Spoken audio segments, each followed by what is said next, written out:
Kembali lagi di Pandit FPL bersama saya Scott Ubay. Dan saya Scott Orai.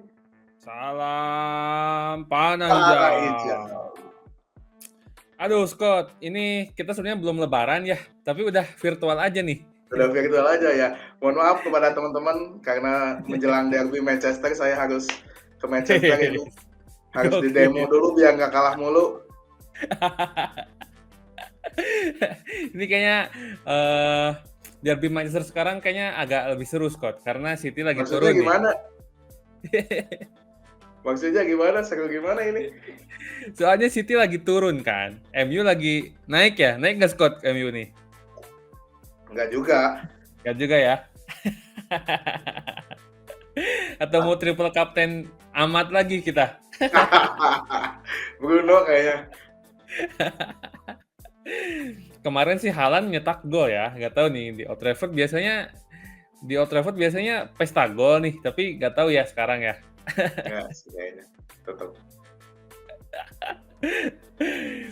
Gimana Scott? Atmosfer di Manchester sekarang gimana nih? Wah, agak sekarang meriahnya di luar lapangan, banyak orang-orang yang belum puas dengan hasil dari awal-awal Amorim. Setelah kemarin ada salah satu dari manajemen dipecat, itu katanya salah satu orang yang pengen Ten Hag diperpanjang, terus mengganti Ten Hag tuh pengennya Southgate katanya kemarin, tapi orangnya udah dikeluarin katanya. Itu ya, Dan Ashworth ya kalau nggak salah ya. Betul, Dan Ashworth. Betul. Ya. Okay. Ya semoga tetap stabil lah ya di belakang layarnya MU nih. Pelatih baru juga kan, kita butuh kebangkitan MU. Iya, tetap aja sih. Kayaknya MU bakal dapat trofi duluan dibanding Arsenal lagi nih. Oke, sekarang melanjutkan game week di bulan yang padat, Scott ya. Ini game week ke-16 nih. Kalau dari match sih yang paling seru udah jelas derby Manchester ya. Barusan juga udah kita bahas gitu derby Manchester. Karena ini derby dan seperti biasa derby akan sulit diprediksi ya. Jadi di Scott Pick kali ini kita tidak menggunakan aset yang lagi derby itu MU dan City gitu. Lebih menggunakan aset MU dan City tuh karena derby-nya atau karena kualitas dari pemainnya nih? Dua-duanya.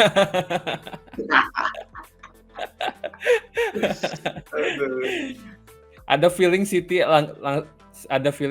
bisa naik sih kelihatannya. Kemarin kan De Bruyne udah bisa main gitu kan, udah full gitu. Cuman nggak tahu ya. Tetap Scott. Terus apa lagi nih seru selain dari Manchester? Untuk FPL wise kayaknya Liverpool Fulham ya kayaknya. Apakah salah dapat Fulham lagi? Oh, Spurs lawan Soton, Scott? Ya. Biasanya dari 12 game week yang sudah dijalani gitu, ada satu kunci dari para player FPL tuh transfer pemain yang lawannya dari Southampton gitu. Biasanya dapat poin, tapi ini Spurs. Nah, ini Spurs tapi kemarin aja udah unggul 2 gol. Malah jadi 4-3. Bisa kalah ya. Iya. Aneh, tim aneh. Oke, langsung aja kali Scott ya. Kita ke Scott Pick di game week 16 ini kita pakai formasi 3-4-3. 3-4-3 ya. 3-4-3 jadi lebih memaksimalkan ke forward juga. Tapi mungkin bakal kelihatannya ini ada beberapa aset yang TSB-nya kurang dari 5%, cuman tetap kita taruh di aset unggulan, Scott. Mungkin nanti kita akan bahas alasannya kenapa gitu ya. Betul. Oke, dari kiper Scott. Wah, langsung aja kiper kayaknya Scott Ubay nggak mau nyebut, takut dibilang nggak objektif nih milihnya. Untuk kiper kita pilih David Raya dari Arsenal, harganya 5,6, TSB-nya cukup tinggi 29,9%. Potensi clean sheet-nya Arsenal ini akan lawan Everton. Everton kemarin gagal main lawan Liverpool. Jadinya oh ya Scott, satu juga yang menarik gitu, yang kemarin pilih salah jadi kapten, ternyata poinnya tuh nggak dikasih ke vice captain. tetap kaptennya disalah. Itu yang agak menarik sih di game week kemarin. Oh iya, saya nggak sadar Iya, sih, iya. Scott. Emang Iya. gitu ya? Ya, ada beberapa tim yang pakai salah untuk kapten lawan Everton gitu. Kirain bakal dipindahin ke vice captain, tapi ternyata tetap di kapten kalau nggak salah ya. Tetap di kapten. Waduh, rugi banget atuh itu Rugi mah ya. banget. Tapi pemain Rugi banget. cadangannya naik gitu. Heeh, cadangannya Jadi naik. ada akumulasi poin kapten kalau nggak salah ya. Hmm. Ya kita pilih David Raya nih untuk di game week ini karena akan lawan Everton. Everton ini dari 4 game week terakhir adalah tim nomor 3 terbawah gol konversi paling rendah yaitu hanya 8,3% saja, shootnya 48, in the box-nya 28, on targetnya 11 dan baru menciptakan 4 gol. Terus dari sisi Arsenalnya secara pertahanan, Arsenal ini adalah tim nomor 1 terbawah, shoot conceded-nya hanya 26, in the box-nya 18, on targetnya 9, kebobolan 3 dan sudah menciptakan 2 clean sheet. Jadi dari 4 game week sudah 2 clean sheet. Lalu dari statistik individu ada potensi save juga dari David Raya. Dari 4 game week terakhir dia sudah menciptakan 3 save. Nah ini potensi untuk mendapatkan poin dari save. Tapi untuk David Raya ini kita akan maksimalkan di poin clean sheet karena secara penyerangan Everton lagi kurang bagus dan pertahanan Arsenal juga lagi lumayan bagus gitu ya. Ini di lini belakang Arsenal nggak ada yang cedera ya? Banyak, Scott, justru itu. Banyak. Oke. Banyak. Banyak ya. Nah makanya agak harus jadi note sih kalau Arsenal tuh pemain belakangnya lagi banyak cedera gitu, dari Gabriel, terus Calafiori, terus yang terbaru tuh Timber sama Zinchenko ya, Tomiyasu juga masih cedera, jadi Ben White juga masih, jadi ya udah sisanya paling cuman ada Saliba, Kiwior, Tierney. Ini bakal jadi ini nggak? Siapa Thomas Partey bakal jadi back lagi nggak? Back kanan. Nah, partainya juga katanya cedera kemarin ya. Kemarin bilang kemarin di latihannya tuh Partey nggak kelihatan. Jadi, nah kita harus lihat tuh di Champions League siapa aja yang turun tuh. Semoga aja gak ada lagi yang cedera ya. Itu Arsenal kalau center back-nya satu lagi cedera, udah tuh nggak punya center back. Mertesacker suruh main lagi tuh. Nah itu harus jadi perhatian sih, backnya Arsenal sebenarnya lagi banyak yang cedera gitu. Oke. Next ke defender pertama defender pertama kita ambil Pervis Estupinan dari Brighton, harganya 5,1, TSB-nya, nah ini TSB-nya rendah 1,9%, tapi meskipun TSB rendah, potensinya justru melampaui yang yang TSB-nya tinggi-tinggi gitu. Karena Brighton itu 4 game terakhir shots conceded-nya termasuk rendah ya, 45, peringkat ke-9 terbawah, in the box-nya 35, on target 12, kebobolan 7, tidak ada clean sheet, belum ada clean sheet. Tapi secara potensi gol dan assist ini tuh mantep banget nih Estupinan. Di 4 game terakhir Estupinan itu peringkat 2 di antara semua defender yang paling banyak melepaskan tembakan. Ada 6 shots, 3 in the box, dan 3 on target. Dan juga dia jadi back peringkat keempat yang paling sering menciptakan creating chance atau peluang, yaitu 7. Jadi ya, meskipun TSB-nya 1,9%, kalau misalkan kalian pengen ngambil back, harganya nggak terlalu mahal, 5,1, bisa diambil ke Estupinan sih. Menarik juga nih, Estupinan ini salah satu aset underrated-nya dari back gitu. Kemarin juga cetak 1 assist kan ya dari Brighton. 1 assist. Lamptey yang cetak gol tuh, bagus banget tuh ya, Lamptey. Lamptey cetak gol, tapi Estupinan dapat assist. Nah itu Brighton, lumayan kan, jadi bisa jadi pilihan lah, opsi-opsi pilihan gitu, daripada ngambil backnya Arsenal pada cedera kan, lebih aman ini. Nice. Next quote. Oke, untuk back kedua yang kemarin baru aja hapus akun Twitternya karena nge-tweet saat kalah gitu, yaitu Pedro Porro dari Spurs, harganya 5,6, TSB-nya 29,7%. Potensi clean sheet-nya tadi udah dibilang, Spurs ini akan lawan Southampton. Southampton ini adalah dari 4 game week terakhir tim nomor 1 terbawah yang melakukan shoot paling sedikit, hanya 27 saja, in the box-nya 23, on target 11, golnya 4, dan gol konversinya 14,8%. Lalu ada potensi gol ataupun assist dari Pedro Porro ini secara statistik individu. Dari 4 game terakhir, Pedro Porro ini adalah salah satu defender yang shoot-nya paling banyak. Dia sudah menciptakan 6 shoot, 1 in the box, 2 on target, dan sudah mencetak 1 gol. Nah, itu Pedro nih, Pedro Porro ya. Porro salah satu aset premium yang paling konsisten ada kayaknya nih. Tapi Spurs ini tim aneh sih, kayak kemarin tuh itu aneh banget sih. Iya. Maka dari itu kita pilih Pedro Porro itu karena salah satunya tuh secara TSB-nya banyak, dia tuh attacking point-nya agak lumayan juga gitu. Sering kali dapat poin entah itu gol, assist maupun bonus poin gitu. Pedro Porro itu dari Spurs selalu aja kebagian. Menarik ya. Mungkin karena lawannya Soton juga ya, jadi kita lebih berani lah pilih aset Spurs gitu. Oke. Terakhir Next. Scott. Terakhir dari defender kita pilih Matt Doherty ya. Ini juga legendnya Spurs nih. Doherty dari Wolves. Harganya 4,3, TSB-nya rendah banget 0,2%, tapi secara statistik menarik. Dan juga lawannya adalah Ipswich ya. Ipswich yang 4 game terakhir itu gol konversinya paling rendah, 4,4% aja.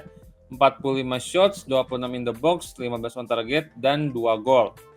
Dan 4 game terakhir dia telah menciptakan 4 shots dan 4 creating chance. Jadi karena Doherty juga lumayan veteran ya di Liga Inggris, jadi mungkin lebih paham, lebih tahu atmosfernya. Jadi ya karena memang agak sulit juga nyari defender yang potensial di game week ini, jadi juga ada resiko-resiko game week padat, juga kompetisi Eropa. Jadi dengan memilih aset-aset yang sangat amat diferensial di posisi back mungkin lebih sedikit menguntungkan supaya bisa lebih upgrade di posisi lain gitu.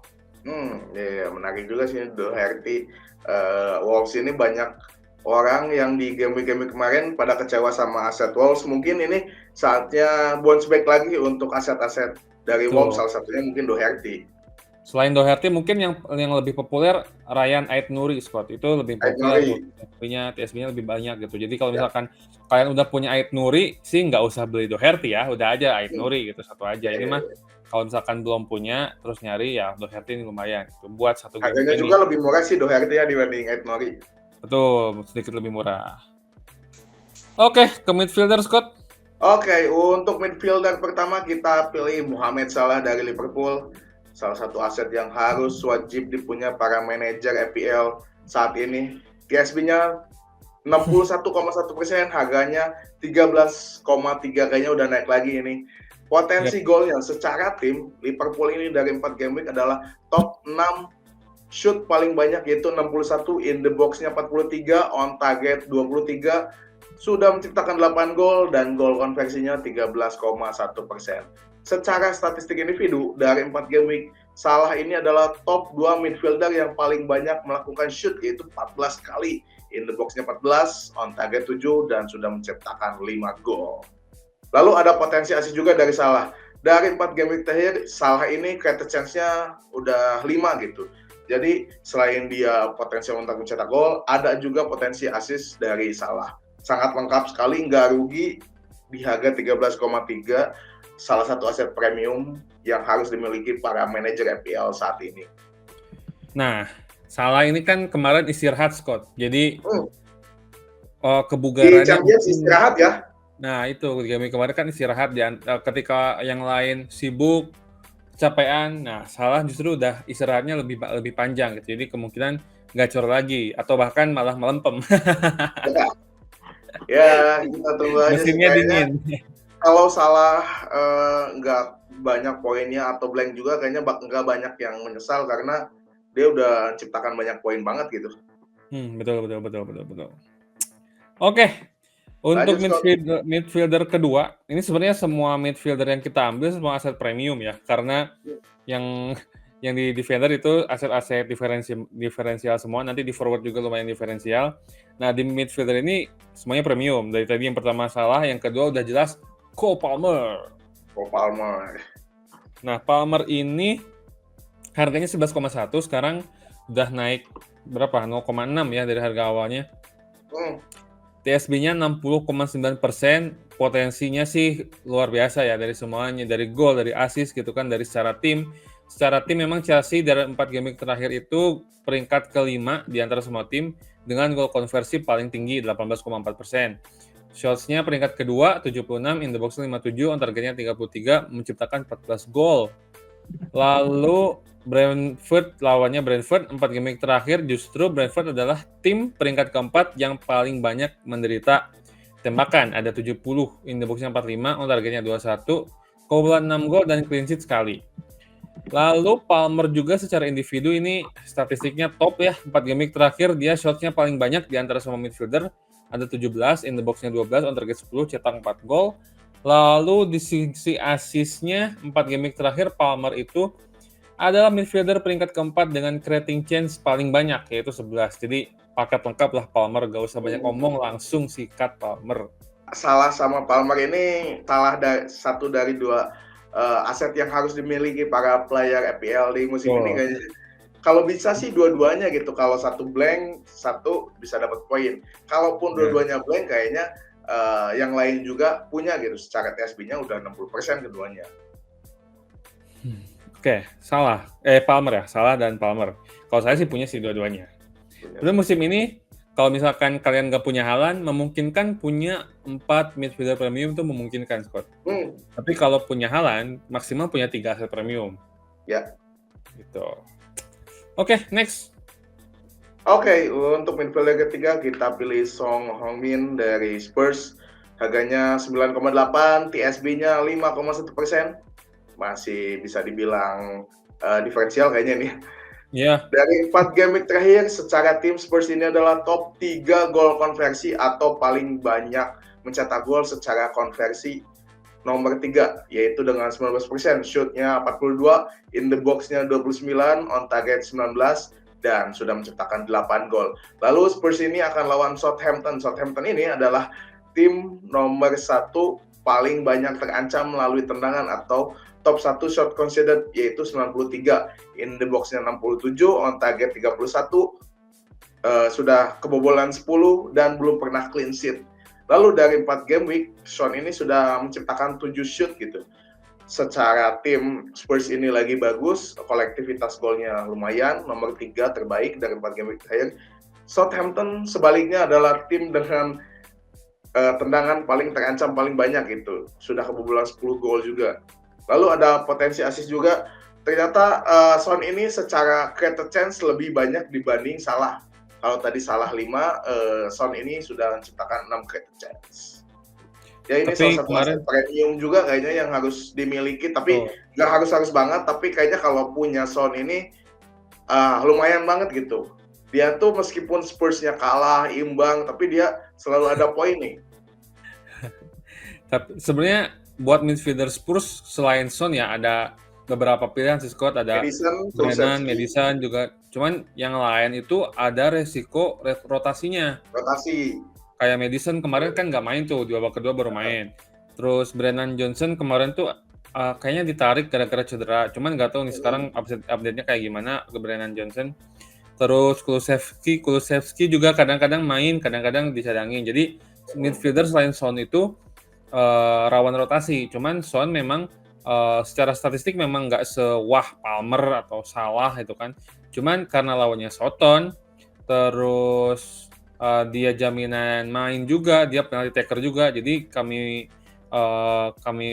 bilang bahwa Son lebih potensial sih gitu dibanding yang lain. Tapi kalau misalkan udah punya Brennan misalnya, udah punya salah satu midfielder lain, kayaknya nggak harus tukar ke Son sih. Udah aja stay di situ gitu.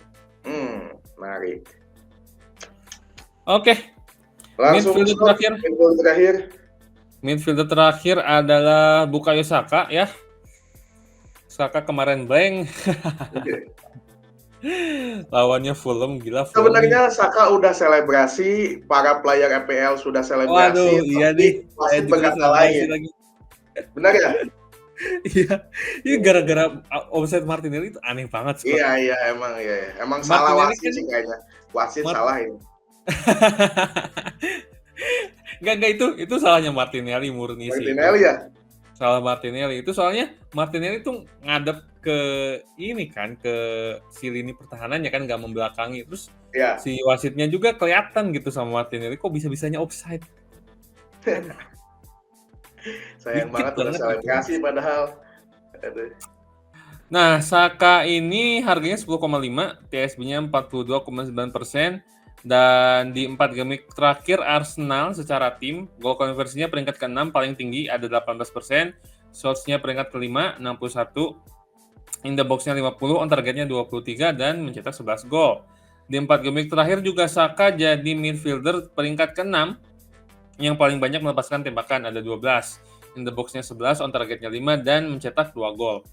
Secara assist, 4 game week terakhir Saka itu midfielder peringkat kelima yang paling banyak menciptakan peluang. Creating chance-nya ada 11. Jadi ya fix ini 4 midfielder premium semua ya. Salah, Palmer, Son, Saka. Jadi game week ini semoga kayak 2 game week sebelumnya yang semua aset premium return poinnya gitu. Ya, betul sekali. 2 game week sebelumnya itu aset premium, return dapat poin semua, entah itu gol, entah Oh, itu assist.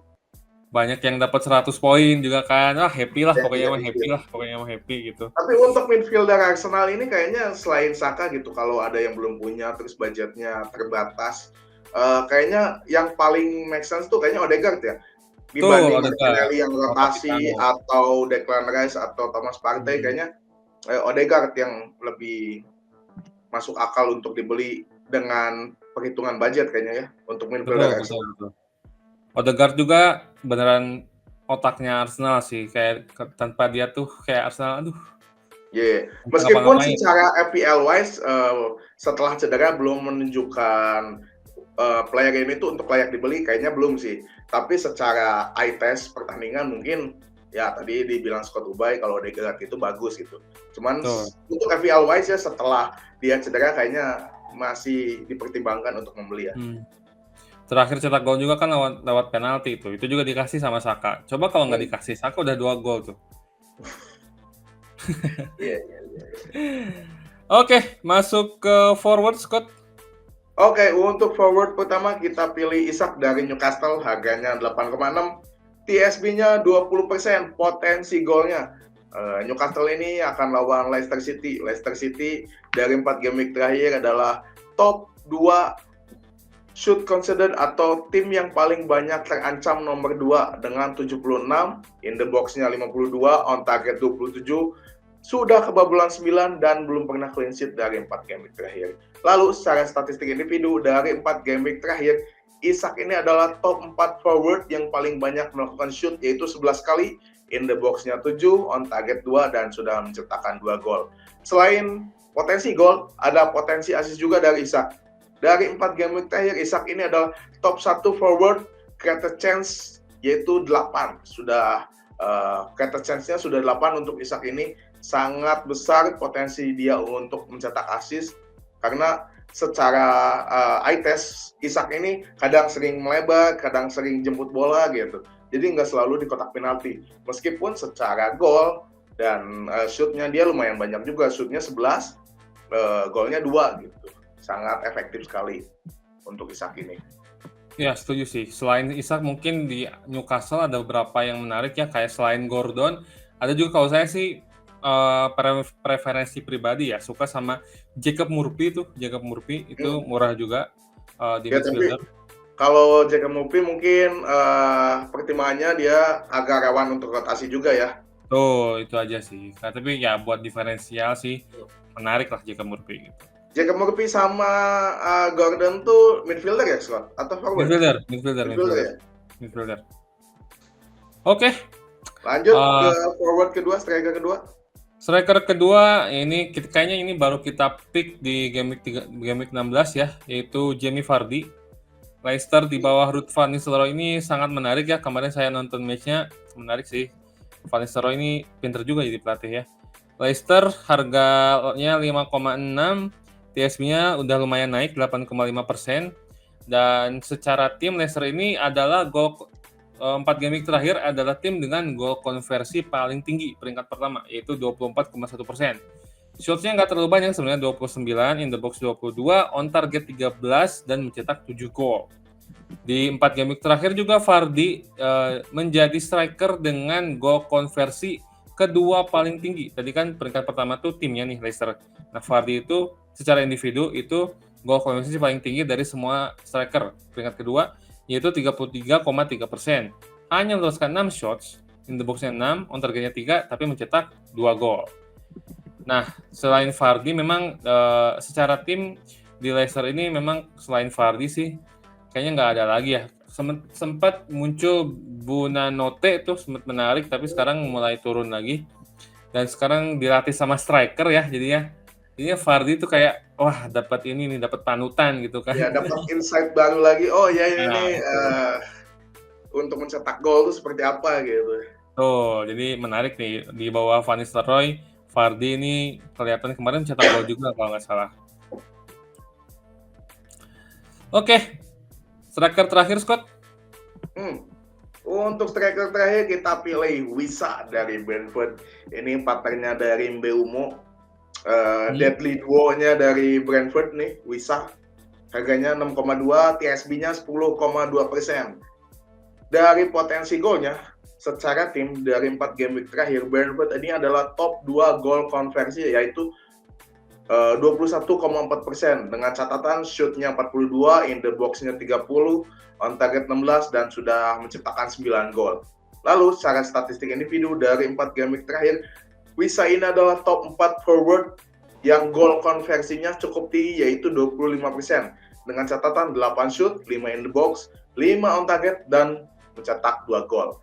Secara potensi assist dari 4 game week terakhir, Wissa ini sudah menciptakan 6 created chance. Nggak kalah jauh dari Isak secara created chance, secara gol juga sama dengan Isak, cuman lebih efektif Wissa karena Wissa ini bisa berbagi peran dengan Mbeumo di lini depannya Brentford. Oke, menarik Wissa. Kayak kemarin juga kayaknya seru tuh di game week kemarin, Wissa gol, Mbeumo assist, atau sebaliknya gitu. Dari 2 game week terakhir itu selalu berbalik. Jadi siapapun yang mencetak gol pasti ada return point, entah itu sebagai gol atau assist. Ya, cuman kalau misalkan udah punya Mbeumo sih kita nggak menyarankan buat maksain pindah ke Wissa ya, karena Wissa ini di striker, Mbeumo di midfielder. Jadi kalau mau tukeran Mbeumo sama Wissa sih harus pakai 2 free transfer ya. Ya. Kecuali ada yang benar die hard fansnya Brentford gitu, pengen pakai 2 pemain Brentford ya, dua-duanya kayaknya cocok ya. Mbeumo sama. Bisa aja tuh die hard fansnya Brentford. Bisa aja. Oke, lanjut ke aset diferensial. Di posisi kiper kita pilih legendnya Chelsea ini, Kepa ya. Arrizabalaga. Kepa Nadio Winata. Kepa dari Bournemouth harga 4,5, TSB-nya sangat amat rendah 0,9%. 4 game week terakhir Bournemouth itu shots conceded-nya ya tengah-tengah lah, hanya 46 ya, peringkat ke-10. Kalau peringkat ke-10 kan berarti tengah-tengah kan. In the box-nya 28, on target conceded-nya 16, kebobolan 5 gol, clean sheet sekali. Dan di 4 game week terakhir, Kepa adalah top 3 atau peringkat ketiga dari semua kiper dengan save percentage atau persentase penyelamatan paling tinggi, yaitu 68,8%. Dan tapi ada risikonya karena lawannya adalah West Ham. West Ham adalah 4 game week terakhir menjadi tim dengan shots paling banyak. Ada 77 shots, in the box-nya 54, on targetnya 23, mencetak 7 gol dengan gol konversi yang nggak terlalu tinggi, sebenarnya 9,1%, tapi shotnya banyak gitu. Ya hati-hati sama Bowen sih. Iya. Cuman ya ini jadi aset menarik juga Kepa gitu di tengah banyaknya kiper Premier League musim ini yang jarang clean sheet gitu. Bahkan sekarang clean sheet terbanyak aja Onana agak membingungkan. Makanya memilih aset seperti Kepa ini menarik gitu untuk salah satunya. Wah, diferensial banget. Terus dia punya track record juga pernah di Liga Inggris gitu. Betul. Kiper juga sih bukan posisi yang harus kita pikirin gimana banget ya. Ya udahlah, pasang sekali ya udah terserah gitu kan. Oke-okean. Kecuali dari semua aset yang lainnya udah aman tuh, terus punya free transfer banyak, terus pengen upgrade di kiper, nah itu baru oke. Tapi kalau masih punya banyak masalah di tengah, di depan, ya mending prioritasin itu dulu gitu dibanding mikirin kiper kan. Benar. Oke, next Scott di defender. Oke, untuk defender kita pilih Lacroix. Ini sebutannya gimana? Saya juga agak bingung, tapi kalau pakai Google Voice itu Lacroix namanya tuh. Dari Crystal Palace, harganya 4,5, TSB-nya 0,2%. Potensinya dari 4 game terakhir, Crystal Palace ini adalah tim dengan peringkat 5 terbawah shoot conceded atau terancam melalui tendangan. Hanya 39 kali saja, in the box-nya 30, on target 11, kebobolannya 5, dan sudah menciptakan 1 clean sheet.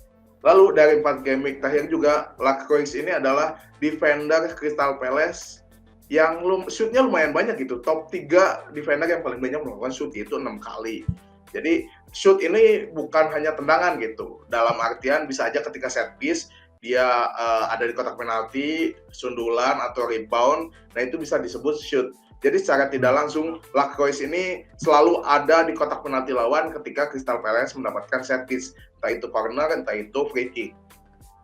Oke, ini juga kayaknya Lacroix aset pertama kali dia dipanggil di Scott Pick ya.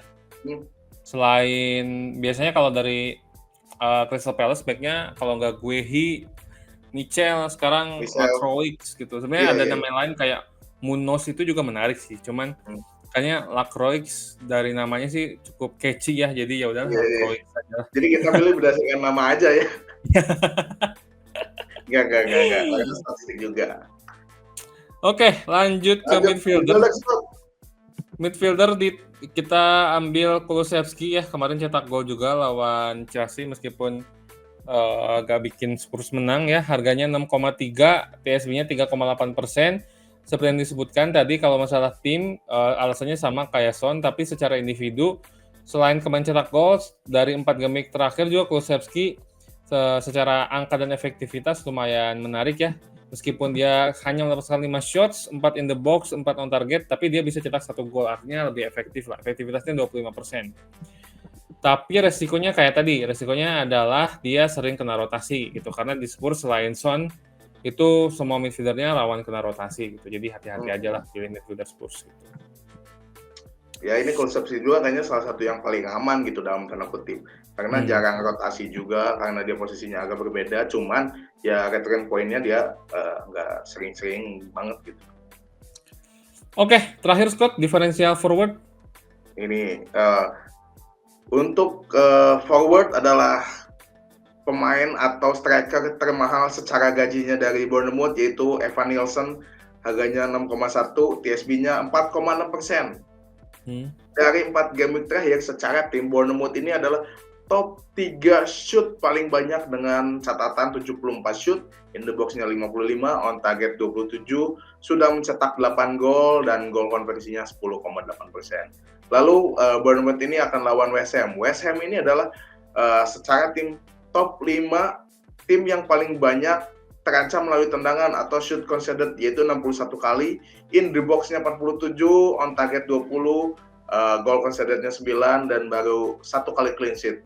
Secara statistik individu, dari 4 game week terakhir, Evan Nielsen ini adalah top 3 forward yang paling banyak melakukan shoot, yaitu dengan catatan 13 kali shoot, 12 in the box, 6 on target, tapi belum mencetak gol. Nah ini mungkin catatannya adalah secara statistik individu, Evan Nielsen ini udah cocok untuk jadi striker, cuman dia belum sah aja untuk jadi striker, yaitu dengan mencetak gol. Kan tugas striker itu mencetak gol gitu. Secara catatan secara catatan dia bagus, cuman belum aja gitu. Belum. Jadi intinya potensinya mah ada gitu, cuman belum pecah telur. Nah itu karena di Scott Pick ini juga berbicara soal potensi, jadi layak buat memasukkan Evan Nielsen ke aset diferensial gitu. TSB-nya juga masih rendah yang 4,6%. Sementara sebenarnya di antara aset Bournemouth ada juga sih pilihan lain kayak Kluivert mungkin ya, dia penalti taker juga kalau nggak salah. Kluivert, ada juga Semenyo gitu kan. Tapi karena Semenyo udah berapa kali kita taruh di rekomendasi itu, tapi nggak ada return juga, ya udahlah gantilah ke Evan Nielsen gitu. Kapten Scott. Nah, ini nih. Scott Ubay dulu deh. Kapten saya Selain pengen Bruno Fernandes siapa, Scott? selain Bruno ya, selain Bruno kalau diferensial banget sih Vardy kalau saya, Scott. Diferensial banget Tapi Pak ini. tapi kalau yang agak realistis sih Son sih. Son ya. Son. Ya, Kalau Son. saya sih Saka kayaknya. Biasanya Saka tuh kalau lawan tim-tim kecil suka return point gitu. tapi always kapten salah kan nih? Always kapten salah ya. Kita pilih kapten selain Salah lah, karena Salah Iya. kayaknya bakal top pick untuk kapten di game week kali ini. Tuh, hari-hari salah ya, salah mulu tuh. Hari-hari Salah. Oke Scott, kita udah bahas semuanya ya, dari mulai pemain aset unggulan, aset diferensial sampai pemilihan kapten. Kembali mengingatkan kalau Pandit FPL dan Pandit Football hadir di platform-platform sosial media, ada di Instagram, di Twitter, di X, dan juga di TikTok, juga ada di YouTube ya, jangan lupa subscribe. Juga di musim ini kami berkolaborasi dengan BRFI, Battle Royale FPL Indonesia, dengan menerbitkan artikel-artikel yang khusus membahas FPL, bisa diakses di www.panditfootball.com. Oke, Scott Tonai, semoga di game week ini kita dapat panah hijau ya, kalau bisa sih 3 digit gitu, supaya game week padat dan di akhir tahun ini kita bisa happy-happy. Meskipun untuk para manajer EPL, akhir tahun itu adalah tahun jadwal yang paling sibuk. Saat orang lain liburan, kita sedang mempersiapkan Boxing Day dan tahun baru dan lain-lain. Oke Scott, terima kasih ya. Juga terima kasih buat yang sudah menonton. Saya Scott Ubay. Scott Tonai, salam panah hijau.